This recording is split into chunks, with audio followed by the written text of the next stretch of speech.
Hi friends, today we will be talking about the book Who Am I? The Teachings of Bhagavan Sri Ramana Maharishi. The book that I am referring to is the English translation by Dr. T.M.P. Mahadevan, but this was originally published in Tamil in 1923. This very short book is a set of questions and answers based on a conversation from 1902 between Sri Ramana Maharishi and Sri Shiva Prakasham Pillai, who was a spiritual devotee. An interesting trivia is that Sri Maharishi was answering the questions by gestures only, but when he saw it was difficult to understand him, he then gave his answers by writing. The conversation revolves around the discussion on self-inquiry. The central teaching is that all living beings want to be happy, and so there is a deep love for one's own self and happiness. But we have forgotten that happiness is actually our natural state of being, because we are so clouded by our mind, which produces a million thoughts about the self and the world. So, the direct path to liberation is keeping our mind quiet and knowing our true self through self-inquiry. The first edition of the book had 14 questions, but later editions includes 30 and 28 questions. Here are some of the key questions in the book. You may pause the video here to go through it if you like. The first question is, of course, who am I? But the response recommends to first understand, who am I not? The Hindu scriptures talk about the various bodies that we all are made of.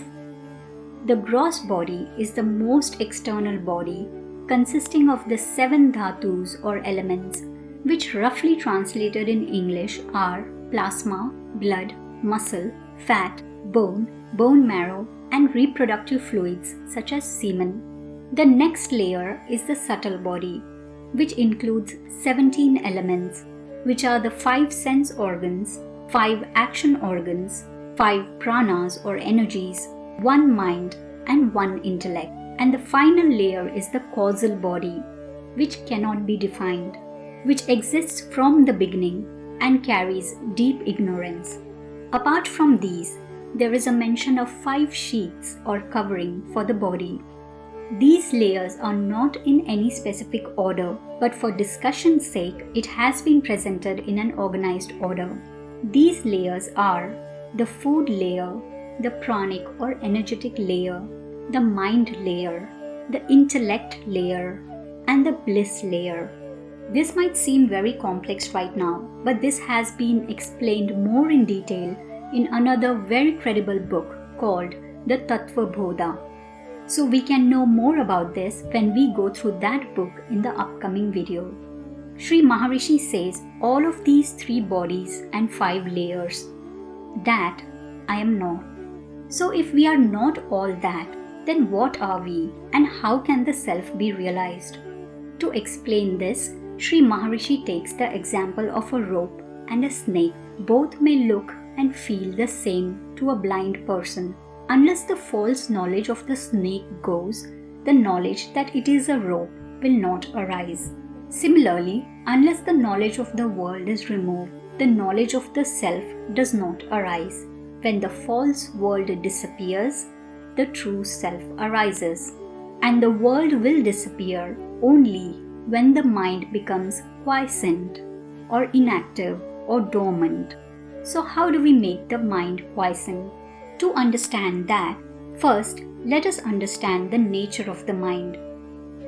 Thought is the nature of the mind. It keeps making thoughts, and that is its nature. There are no 2 minds, good and bad. There is one mind, and the impressions that are created on the mind can be said as auspicious or inauspicious.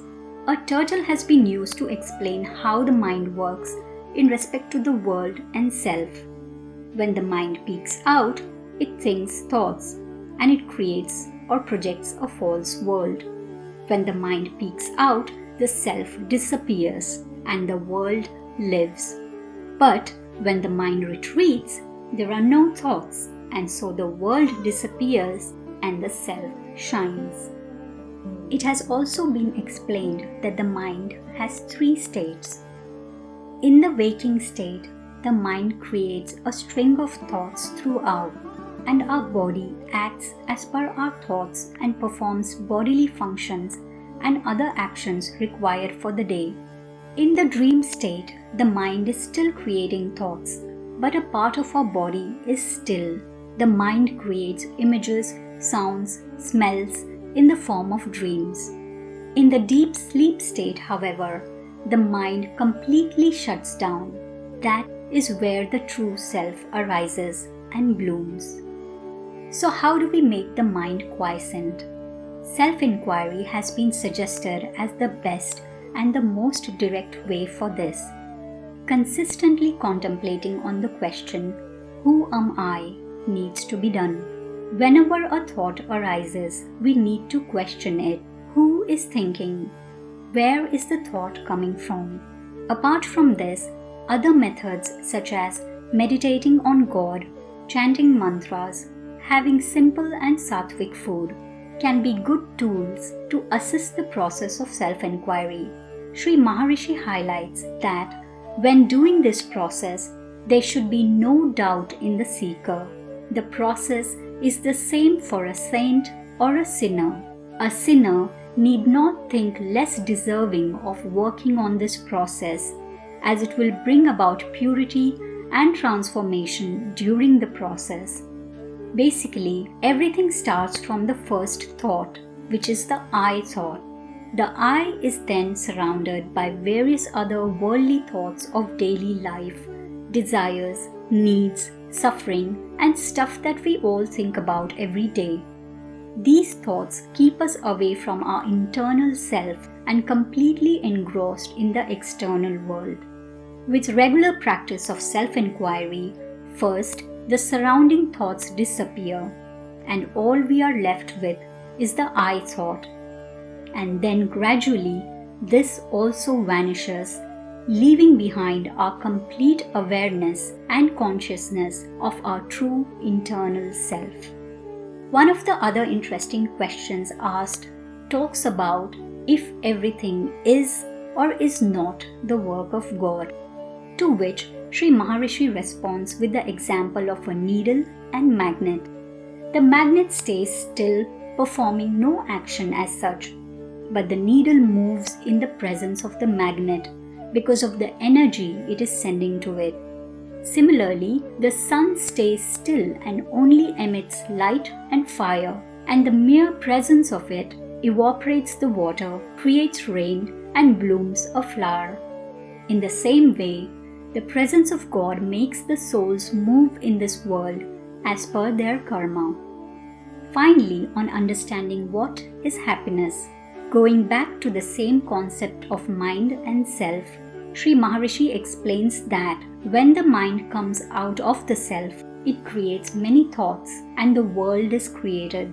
The mind here is Bahirmukha or outward looking. When the mind retreats back to the self, it shuts down and all that remains is the self.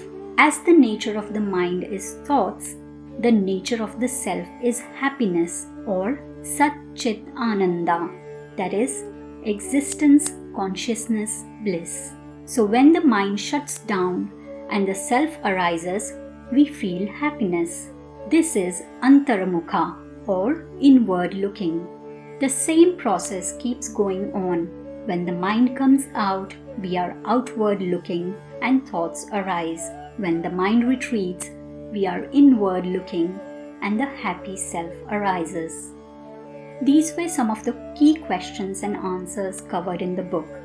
I hope it was useful and has inspired you to read the book, but also to practice self-inquiry. So friends, did the words speak to you?